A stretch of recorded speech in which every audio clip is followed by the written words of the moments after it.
이야기를 나눠보도록 하겠습니다. 여러분 헬렌 켈러를 아십니까? 아주 유명한 분이죠. 이분은 태어난 지 19개월 되던 때에 열병을 앓게 됩니다. 그래서 시각과 청각 모든 것을 잃게 됩니다. 그러니까 시각과 청각을 잃어버렸지만 그 어려움들을 극복하고 1904년도에 하버드 대학교를 우등생으로 졸업한 그런 여인입니다. 이분이 썼던 글 중에 아주 유명한 글이 있는데 사흘만 볼 수 있다면 이라는 그런 글이 있습니다. 이 유명한 글을 쓰게 된 동기가 있는데요. 헬렌 켈러가 어느 날 친구로부터 이런 이야기를 들은 거예요. 숲속에 갔다 왔다라는 이야기를 들은 거예요. 그래서 물어보게 됩니다. 숲속에서 무엇을 보았냐라고 묻게 되는 거죠. 그런데 숲속에 다녀온 그 친구가 숲속에서 아무것도 그러니까 특별히 본 것이 없다라고 대답을 한 거예요. 헬렌 켈러가 생각할 때 아니 두 눈을 뜨고 두 귀를 열고도 특별히 본 것도 없고 들은 것도 없고 나에게 전해줄 말조차 없다니 이 헬렌 켈러 입장에서는 도무지 이해할 수 없었던 거예요. 그래서 헬렌 켈러는요, 만약 내가 단 사흘만이라도 볼 수 있다면 이 생각으로 글을 쓰게 됩니다. 사흘만 볼 수 있다면 글을 소개해 드리겠습니다. 첫째 날에는 나는 친절한 겸손과 우정으로 내 삶을 가치 있게 해준 설리번 선생님을 찾아가 이제껏 손끝으로 만져서만 알던 그녀의 얼굴을 몇 시간이고 물끄러미 바라보면서 그 모습을 내 마음속에 깊이 간직해 두겠습니다. 그러고는 밖으로 나가 바람에 나풀거리는 아름다운 나뭇잎과 들꽃들 그리고 석양에 빛나는 노을을 바라보고 싶습니다. 둘째 날에는 먼동이 트며 밤이 낮으로 바뀌는 웅장한 기적을 보고 나서 서둘러 메트로폴리탄에 있는 박물관을 찾아가 하루 종일 인간이 발전해온 행적을 눈으로 확인해 볼 것입니다. 그리고 저녁에는 보석 같은 밤하늘의 별들을 바라보면서 하루를 마무리하겠습니다. 마지막 셋째 날에는 사람들이 일하며 살아가는 모습을 보기 위해 아침 일찍 큰 길에 나가 출근하는 사람들의 얼굴 표정을 볼 것입니다. 그리고 나서 오페라 하우스와 극장에 가 공연과 영화들을 보고 싶습니다. 어느덧 저녁이 되면 네온 사인이 반짝거리는 거리에 쇼윈도에 진열되어 있는 아름다운 물건들을 보면서 집으로 돌아와 나를 이 사흘 동안만이라도 볼 수 있게 해주신 하나님께 감사의 기도를 드리고 다시 영원한 암흑의 세계로 돌아가겠습니다. 이 글을 통해서 무엇을 느끼십니까? 우리가 무심코 마주하는 이 세계가 실로 날마다 기적 같은 일상이 우리 가운데 주어지고 있다는 거죠. 그런데 우리는요, 죄로 인하여서 우리의 눈이 가리워져서 많은 것들이 하나님께서 우리 가운데 많은 것을 주셨음에도 불구하고 바라보지 못한다는 거예요. 우리 그리스도인들은 남들이 볼 수 없는 것을 보고 감사를 하나님께서 주신 그 감사를 찾는 사람들입니다. 그러면 우리에게 주신 것들을 우리가 어떻게 발견하고 감사할 수 있을까요? 오늘 말씀을 통해서 세 가지 생각해 보고자 합니다. 함께 있습니다. 항상 기뻐해야 한다. 감사하는 사람들, 그리스도인들의 특징이 있다면 항상 기뻐하는 삶을 살아간다는 거예요. 16절 말씀 함께 있습니다. 항상 기뻐하라. 항상 기뻐하라고 권면합니다. 항상 기뻐하라. 자, 너무나 도전이 되는 그런 말씀이죠. 이게 어떻게 가능한 것인가? 조증 환자처럼 항상 웃으면서 그렇게 지내란 말인가? 라는 생각을 해볼 수 있습니다. 며칠 전에요, 제가 새벽 예배를 마친 뒤에 집에서 잠을 자고 있었어요. 집에서 잠을 자고 있는데 그때였습니다. 담비가, 딸 이름이 담비거든요. 담비가 사운드북을 가져와요. 사운드북이 뭐냐면 이제 버튼을 누르면 소리가 나는 거예요. 예를 들어 호랑이 그림을 누르면 호랑이 울음소리가 나와요. 코끼리를 누르면 코끼리 울음소리가 나오고 얼룩말을 누르면 얼룩말 울음소리가 나오는 사운드북을 가져와서 제 머리맡에서 계속 닭 버튼을 누르는 거야. 꼬껴 꼬껴. 그래서 왜 그랬을까요? 일어나라고요. 그죠? 아침이니까 닭이 울었어요. 아빠 일어나세요. 이 사인이었어요. 제가 어디서 닭 울음소리가 막 들리길래 뭐지 그러다가 이 아이가 그 버튼을 누르는 것을 알고 너무 웃겨서 잠이 깼던 적이 있습니다. 자다가 웃겨서 깼죠. 제가 왜 이 이야기를 들려드리냐면 항상 기뻐하라라는 것이 이렇게 우리의 감정이 재밌고 즐겁고 행복하고 유쾌한 감정들을 유지하라는 말일까요? 아닙니다. 자, 그러면 항상 기뻐하라는 말은 무엇을 말하고 있는 것일까요? 항상이라는 말은요, 시간과 때에 관련된 말입니다. 즉 언제나 기뻐하라는 거죠. 우리가 알다시피 우리에게 항상 기쁜 일만 일어나진 않습니다. 불쾌한 일도 일어나고 슬픈 일, 부끄러운 일, 불편한 일, 힘든 일이 더 많이 일어난다는 거예요. 그런데 어떻게 항상 기뻐할 수 있을까요? 우리의 감정적으로 기뻐하라가 아니라 우리의 태도와 마음가짐을 말하고 있는 거예요. 언제나 행복하게 느끼라는 말이 아니라 좋을 때든 나쁜 때든 기쁨의 태도를 가져야 한다는 거예요. 사실 헬라 기쁨과 감사는요, 같은 어근에서 파생된 단어입니다. 카르라는 단어에서 파생된 단어가 기쁨과 감사입니다. 그런데 이 카르라는 어근에서 파생된 또 다른 유명한 단어가 있는데 바로 은혜를 뜻하는 카리스가 그 단어입니다. 은혜가 기쁨과 감사라는 단어와 그 어근이 똑같다라는 거죠. 즉 기쁨과 은혜는요, 매우 밀접한 연관이 있다는 거죠. WG 모리스라는 사람은요, 이렇게 고백합니다. 함께 읽습니다. 하나님의 은혜를 경험하게 된 자들은 믿음 안에 굳게 서기 때문에 상황에 상관없이 기쁨으로 자신들의 기독교적 삶을 경축할 수 있다. 하나님의 은혜를 경험한 그런 사람들은요, 믿음 가운데 굳게 서기 때문에 어떤 상황이 주어져도 기쁨으로 받아들이며 기독교적 삶을 살아간다는 거예요. 좋은 일, 나쁜 일, 슬픈 일, 걱정되는 일, 두려운 일, 모든 일들 어떤 상황에서든지 예수 그리스도를 믿는 마음으로 그 기쁨을 가지고 기독교적 삶을 살아간다는 겁니다. 오늘 저희가 읽은 데살로니가 전서는요, 사도 바울이 데살로니가 교회에게 쓴 편지입니다. 당시 데살로니가 교회 성도들은요, 적어도 두 가지 어려움을 겪고 있었어요. 첫 번째는 기독교에 대한 박해가 있었습니다. 당시 베드로 사도를 비롯한 12사도들 대부분이 순교를 당하게 됩니다. 사도 바울 역시 네로 황제 시대에 순교를 당하죠.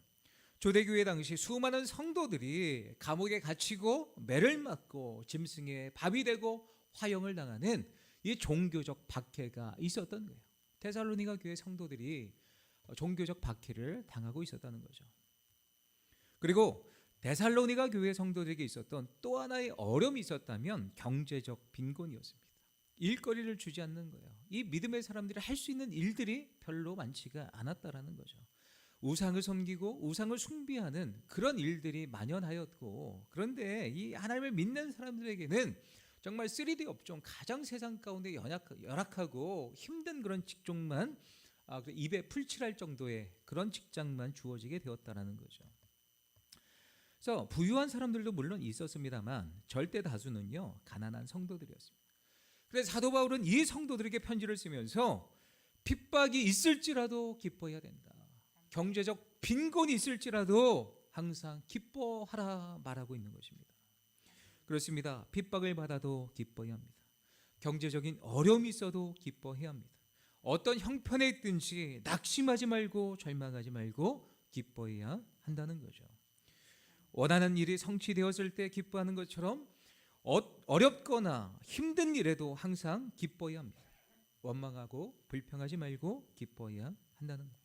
감정적으로요? 아니죠. 기뻐하는 태도와 마음가짐으로 의지적으로 하나님 앞에 항상 기뻐해야 한다는 것입니다. 그렇다면 우리는 왜 기뻐해야 될까요? 우리가 기뻐해야 될 이유가 있습니다. 요한복음 15장 말씀 함께 있습니다. 내가 이것을 너희에게 이름은 내 기쁨이 너희 안에 있어 너희 기쁨을 충만하게 하려 합니다. 아멘. 예수님이 우리 가운데 계시기 때문에, 예수님이 주신 구원의 기쁨이 우리 가운데 있기 때문에 우리는 기뻐해야 한다는 거예요. 예수님이 내 안에 찾아와 계셔서 나와 함께 하신다는 이 사실이 얼마나 기쁜지 모릅니다. 하나님께서는 우리의 고통스러운 과정을 없애주시는 분이 아니에요. 그분은요, 우리의 생의 고통스러운 모든 과정에서도 우리와 함께 하시는 분입니다. 어느 날 어떤 사람이 꿈을 꾸게 됩니다. 주님과 함께 바닷가를 거니는 장면이었어요. 하얀 모래밭이 끝없이 펼쳐져 있었고 그 모래 위에는 두 사람의 발자국이 찍혀 있었습니다. 하나는 자신의 것이었고 또 하나는 예수님의 것이었습니다. 그것은 그 발자국은요, 그 사람이 이제까지 살아온 고생의 인생의 발자국이었습니다. 그 유심히 돌아보았던 거예요. 그런데 나란히 찍혀있던 발자국이 어느 순간에는 한 사람의 발자국만 찍혀있는 거예요. 한두 번이 아니고 자주 그랬습니다. 그는 한 사람의 발자국만 찍혀있는 순간들을 돌이켜보았는데 그 순간은 가장 인생 가운데 비참하고 슬픈 순간들이었습니다.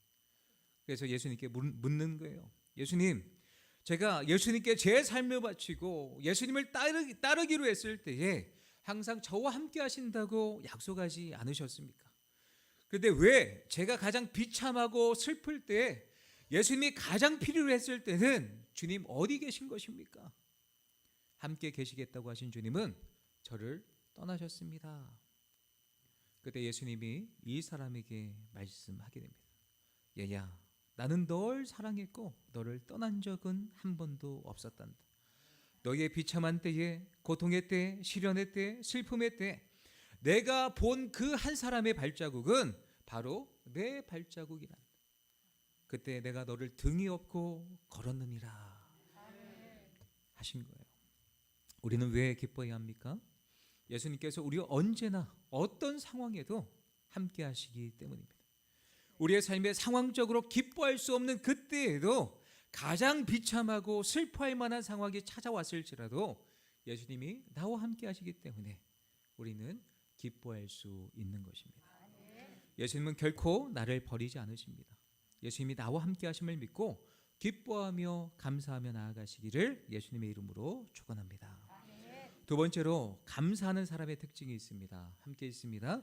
쉬지 말고 기도해야 한다. 쉬지 말고 기도해야 합니다. 17절 말씀 함께 있습니다. 쉬지 말고 기도하라. 쉬지 말고 기도하라. 사도 바울은 권면하고 있죠. 이 말은 24시간 동안 아무 일도 하지 말고 기도만 하라는 뜻이 아니죠. 이 말은 가능할 때는 언제나 하나님 앞에 기도하라는 말이에요. 쉬지 말고라고 번역된 이 헬라어는요, 연거푸, 마른 기침을 뱉을 때 사용하는 단어입니다. 바울이 말하는 것은 일상을 살아가면서 가능한 한 자주 하나님 앞에 지속적으로 기도하라는 거예요. 또한 쉬지 말고 기도하라는 말은 기도를 멈추지 말라는 의미입니다. 왜요? 기도를 멈추면 죽게 되니까. 기도를 영적 호흡이라고 이야기를 하죠. 그 이유가 여기에 있습니다. 사람이요, 호흡이 멈추면 생명이 죽습니다. 어느 생명이든 호흡이 멈추면 다 죽어요. 동물이든 식물이든 나무든 바다의 생물까지도 호흡이 멈추면 다 죽게 됩니다. 기도도 마찬가지라는 거예요. 기도가 멈추면 영적으로 소중하게 여겨졌던 우리의 삶이, 영적인 삶이 멈춰지게 되고 우리의 영혼이 죽게 되어진다는 거예요. 기도 없이는 신앙의 성장은 고사하고 현상 유지도 못합니다. 기도 없이 신앙생활 해보겠다? 착각하는 거죠. 그러기에 쉬지 말고 기도하라는 거예요. 사무엘 선지자는요, 이렇게 고백을 합니다. 함께 있습니다.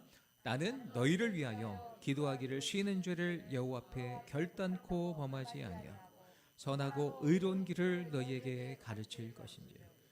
사무엘 선지자가 뭐라고 고백합니까? 기도하는 것을, 쉬는 것은 죄다 고백을 하는 거예요. 그러면 하나님은 왜 우리에게 기도하라고 하시는 것인가요? 기도를 통해 하나님의 뜻을 발견할 수 있기 때문입니다. 하나님의 응답을 받을 수 있기 때문이죠. 기도를 통해 하나님이 들어주시겠다고 약속하셨기 때문에 우리는 기도를 해야 되는 것입니다. 또한 기도를 통해 하나님의 축복과 하나님의 사랑을 발견할 수 있기 때문에 기도하라는 거죠. 무턱대고 기도하라는 것이 아닙니다.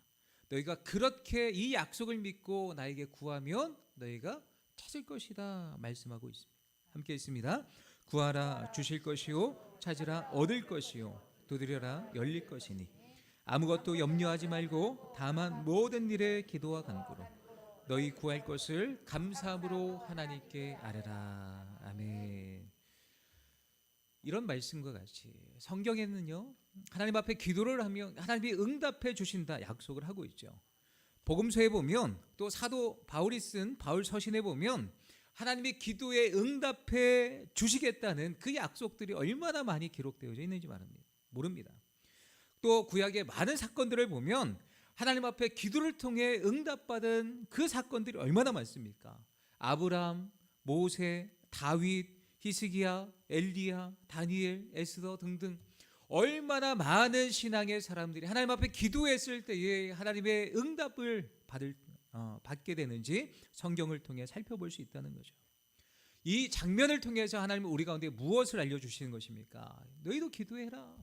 이렇게 이 믿음의 사람들처럼 기도하면 내가 내게 응답하겠고 말씀하고 있는 거예요. 그렇습니다. 기도하면 하나님이 응답하십니다. 그러니 기도하시기 바랍니다. 하나님의 뜻을 발견하시길 바랍니다. 기도를 통해 발견해야 합니다. 우리 하나님은 기도를 들어주시는 하나님이세요. 그러니 쉬지 말고 기도하라. 우리 가운데 요구하시는 거죠. 어떤 목사님이 이런 재밌는 말을 하셨습니다. 우리가 조금 기도하면 하나님께서 조금 응답해 주시고 우리가 많이 기도하면 하나님께서 우리에게 많이 응답해 주신다.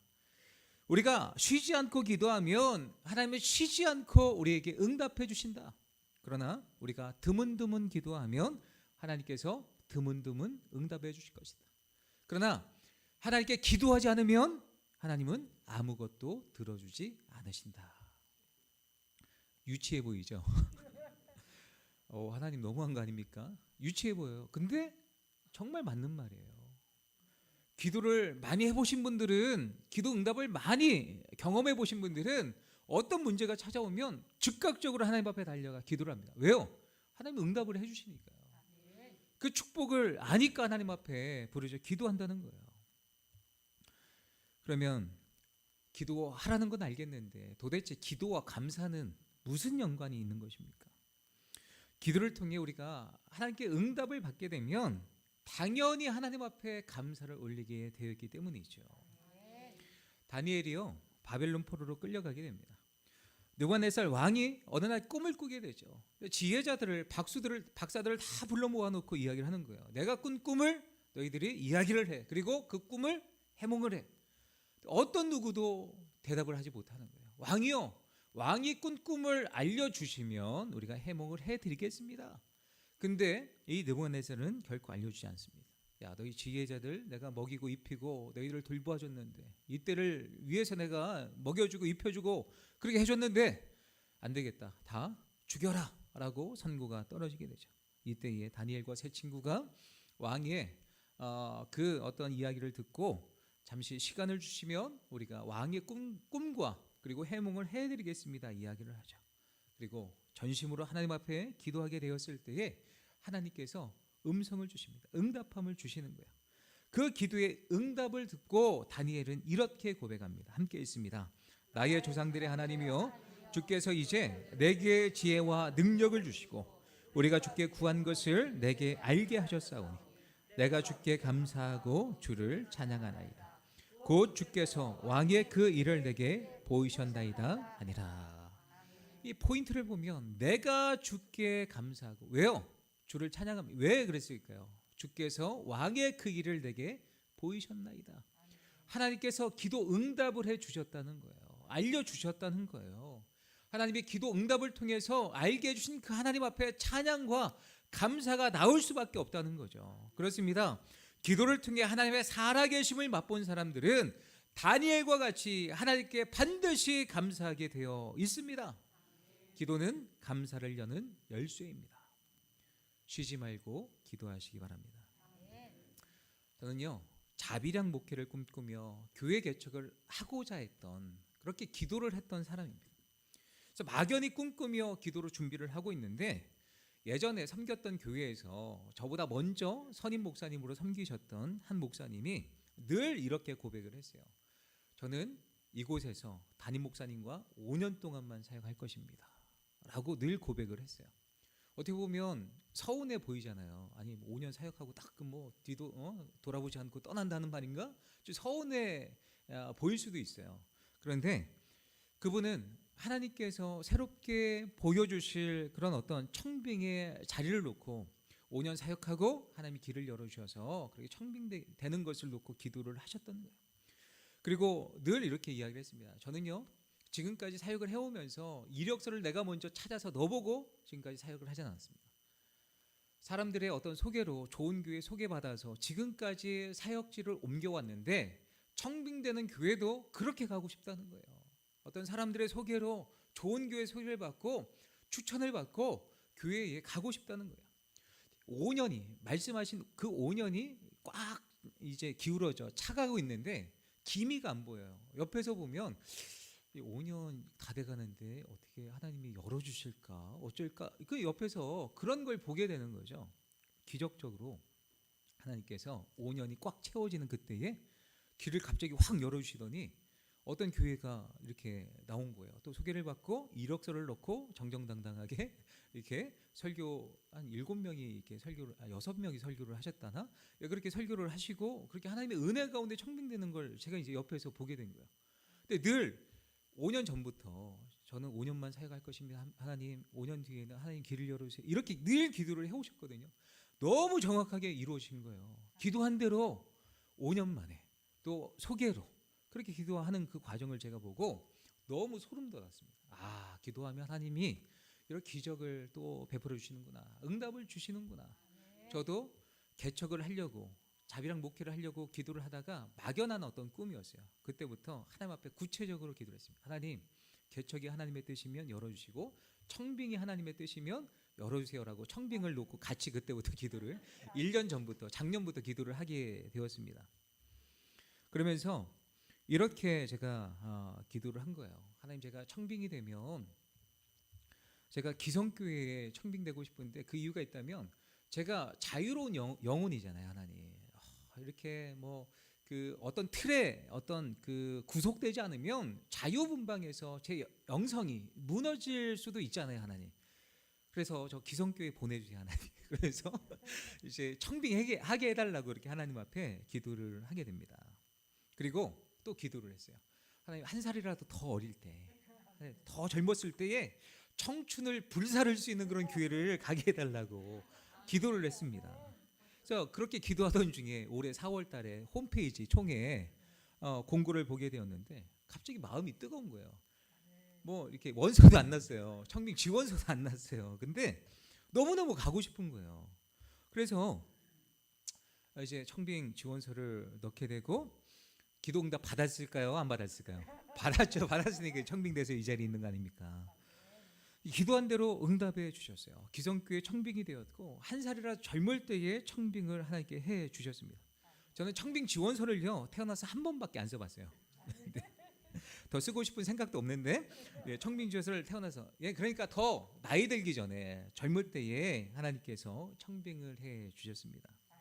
또 이렇게 기도를 했었어요. 하나님, 제가 갖고 있는 달란트와 은사를 가지고 교회를 잘 섬길 수 있는 그런 교회에 사역을 하게 해달라고 기도를 했는데 정말 제가 특출나게 잘하는 건 하나는 없지만 그래도 다양하게 이것저것 이렇게 다 할 수 있는 그런 달란트와 은사를 주셔가지고 딱 저에게 맞는 교회에 와서 사역을 하게 되었습니다.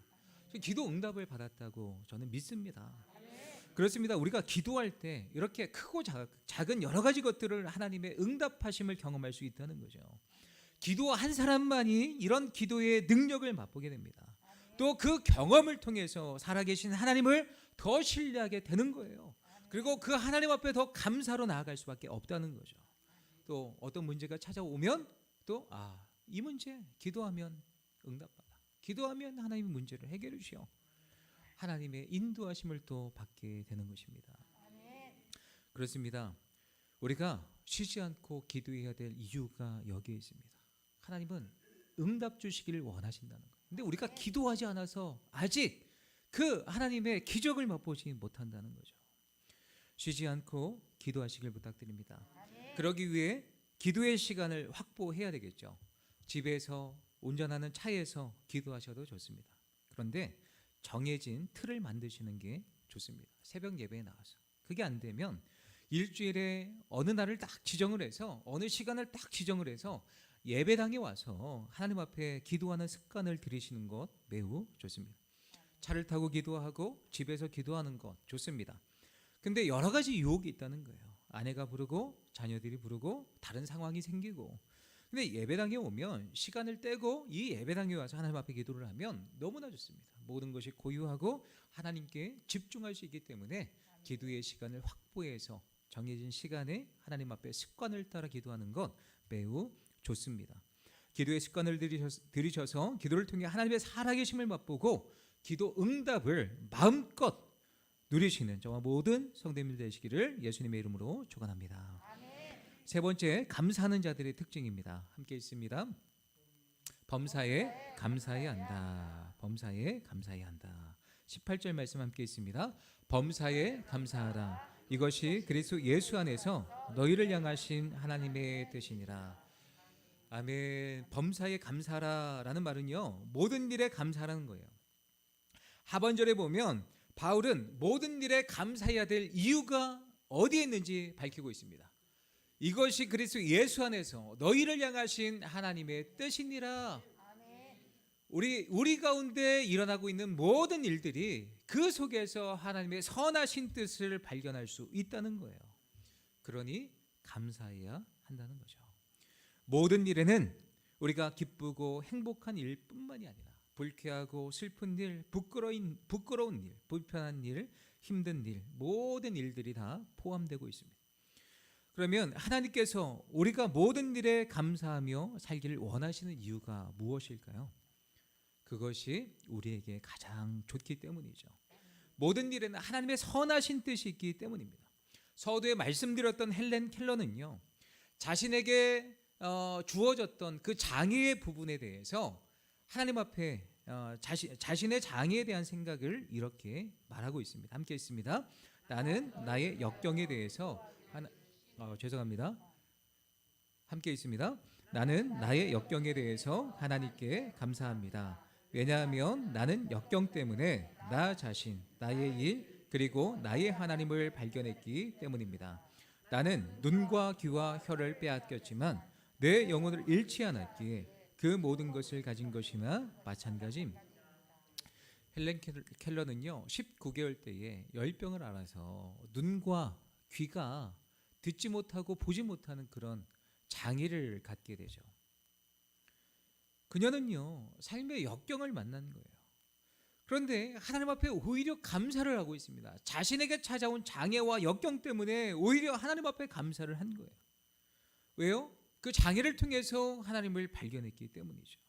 나는 눈과 귀와 혀를 빼앗겼지만 내 영혼을 잃지 않았기에 그 모든 것을 가진 것이나 마찬가지입니다. 헬렌 켈러와 같이 자신의 역경을 감사로 바꾸는 것은 결코 쉬운 것이 아닙니다. 하지만 그녀는요, 자신에게 일어나는 모든 일에서 하나님의 뜻을 발견했기 때문에 감사할 수 있었던 거예요. 그렇습니다. 우리는요, 우리에게 일어난 모든 일들, 역경, 고난을 통해서 하나님을 발견해야 합니다. 그럴 때에 감사할 수 있다는 거예요. 다윗은요, 목동이면서 시인이었습니다. 다윗의 시가 시편에 많이 등장하죠. 시편에 다윗이 쓴 시편만 해도 총 73편이나 됩니다. 수없이 많은 시를 썼는데 그 시에 공통된 주제가 있다면 감사입니다. 그는 어려운 상황에서도 하나님의 함께하심을 바라보며 감사하게 됩니다. 승리하는 날에도 감사했고 죄를 지어서 고통의 순간에서도 용서하시는 하나님 앞에 감사를 드리게 됩니다. 모든 삶 속에서 하나님을 만난 다윗은요, 또 하나님을 경험한 다윗, 하나님을 인식한 다윗은요, 늘 하나님께 감사했습니다. 좋을 때뿐만이 아니라 상황이 좋지 않을 때에도 하나님 앞에 감사했다라는 거예요. 왜요? 그 모든 일을 허락하신 그 하나님께서 자신을 향하신 하나님의 뜻이 있음을 알았기 때문에 감사했던 겁니다. 그렇습니다. 우리가 하나님의 신실하심을 믿는다면, 또 우리가 하나님께 대한 믿음이 있다면 범사에 감사할 수밖에 없음을 믿으시기 바랍니다. 요셉을 보실까요? 그는 참 고생을 많이 한 사람이죠. 인생 속에서 겪지 말아야 될 일들을 다 겪은 사람입니다. 사랑은 형제들에게 왕따는 물론이고 버림까지 받은 사람이 요셉입니다. 노예로 팔려가게 되죠. 그리고 낯선 땅에서 누명을 써서 감옥까지 가게 됩니다. 하지도 않은 일을 했다고 감옥에 가면 얼마나 억울합니까? 그런데 요셉은요, 어떤 상황에서도 불평하지 않습니다. 나중에 애굽의 총리가 돼요. 자신을 판 그 형제들을 만나게 되었을 때에 이렇게 고백합니다. 함께 읽습니다. 당신들이 나를 이곳에 팔았다고 해서 근심하지 마소서. 한탄하지 마소서. 하나님이 생명을 구원하시려고 나를 당신들보다 먼저 보내셨나이다. 아멘. 이 말씀에 보면 요셉은요, 불평할 만한 상황에서도 불평하지 않았던 이유가 있다고 합니다. 외롭고 괴로운 상황 속에서도 불평하지 않고 감사할 수 있었던 이유는 하나님을 향한 믿음이 있었기 때문이죠. 나를 이곳으로 보내신 일은 당신들이 아니라 하나님입니다. 하나님이 나에게 이 모든 일을 겪게 하신 분입니다. 모든 일들 가운데 믿음으로 하나님을 발견하고 하나님의 뜻 가운데에 감사함으로 나아갈 수 있었던 거예요. 그러므로 요셉과 같이 범사에 감사하시기 바랍니다. 어려움이 닥쳤을 때도 모든 일에 감사하는 것이 하나님의 뜻임을 기억하고 감정적으로는 잘 안 될지 모르지만 감사하는 것이, 범사에 감사하는 것이 내게 좋은 것임을 믿고 하나님 앞에 감사하시기 바랍니다. 감사가 습관이 되도록, 내 삶의 방식이 되도록 훈련하시기 바랍니다. 그러면 하나님께서 반드시 우리 가운데 복을 주실 것입니다. 오늘 말씀을 한 번 더 가슴에 새김으로 말씀을 마치겠습니다. 함께 있습니다. 항상 기뻐하라, 쉬지 말고 기도하라, 범사에 감사하라. 너희를 향하신 하나님의 뜻이니라. 아멘. 기도하겠습니다.